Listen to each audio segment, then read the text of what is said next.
significant shift in immigration policy at the border. Starting immediately, the Biden administration will turn away Cubans, Haitians, and Nicaraguans who illegally cross the U.S.-Mexico border. It's an expansion of an existing effort to stop Venezuelans from illegally entering the country.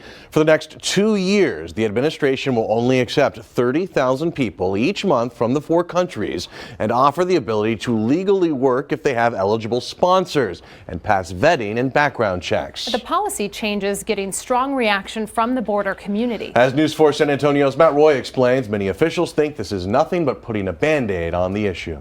They can help us a good deal. President Biden says his policy changes on Thursday are designed to help the issue on the southern border. LULAC Texas's President Rudy Rosales agrees, saying this is a step in the right direction. Time will tell.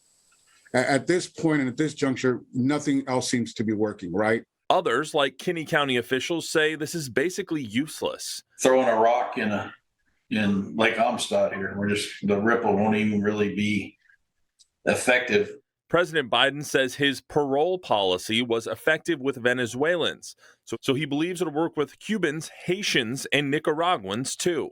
He might paint the barn a different color, but the doors are still wide open. In 2022, Kinney County apprehended nearly 3,200 illegal immigrants, more than triple their totals from each 2020 and 2021. Nothing has decreased. Everything has increased. The numbers, the traffic, the violence, everything has increased. You have the same effect in this parole scenario. People come, they apply for this relief, and then they're released into the country. That's just going to encourage more people to come. Governor Greg Abbott released a statement Thursday agreeing with the former Border Patrol chief, saying, quote, Biden's plan creates a greater magnet for illegal immigration and invites thousands more every month with the promise of asylum. They're coming up with these half measures that won't really deter people from coming to the border. So I'm not hopeful. I don't think it moves the needle at all.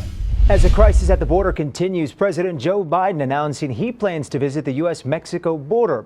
It actually marked the first time he's made a trip to the southern border since he's taken office. The president's comments come after law enforcement officials, including Bexar County Sheriff Javier Salazar, asked the president to visit the border. News 4 San Antonio's Amanda Henderson spoke with officials along the southern border who say this meeting is a long time coming. It's the announcement Clint McDonald has been waiting for. President Biden says he plans to make his first visit to the southern border since taking office. I think the issues are getting so severe that it was just a matter of time. As the executive director of a border sheriff's coalition representing more than 30 counties, McDonald says he hopes the president will see what they are experiencing. The issues that these communities are facing firsthand, more than likely our deputies that are having to deal with this every day will not be a part of that meeting. But hopefully wherever he goes, the sheriff will be. Recent U.S. Customs and Border Protection data shows more than 2.2 million migrants were encountered in the 2022 fiscal year. Since the beginning of the 2023 fiscal year, which started on October 1st, there have already been more than 400,000 encounters. San Antonio assisted more than 30,000 migrants in November of last year, and a local activist helps to provide resources to anyone who stops in the Alamo City. Shelter, food, diapers, clothing, water, you name it. We try to accommodate that for a migrant because San Antonio is not a far stop from the journey that they actually have. Camilla Factory says she hopes the president's visit will open up more conversations. We should treat our neighbors the same way that we treat someone who is seeking a better future in our country.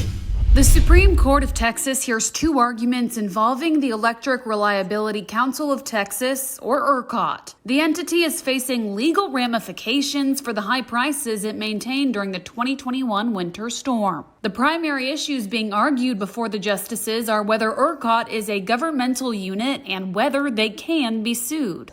Now, ERCOT was and is a private membership-based nonprofit corporation.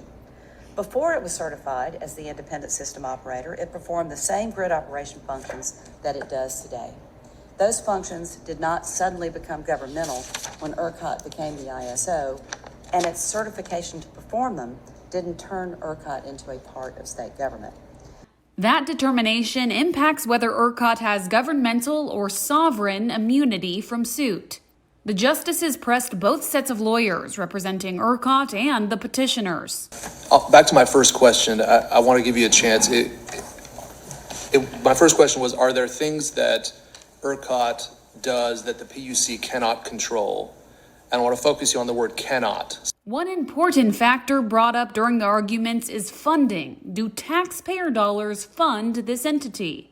Here's that portion. Funded by the legislature. It's funded by the fees that are paid under the authorization of the scheme created by the legislature.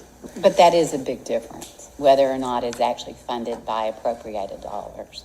Arguments wrapped without a ruling Monday, meaning there's more to come for the future of ERCOT.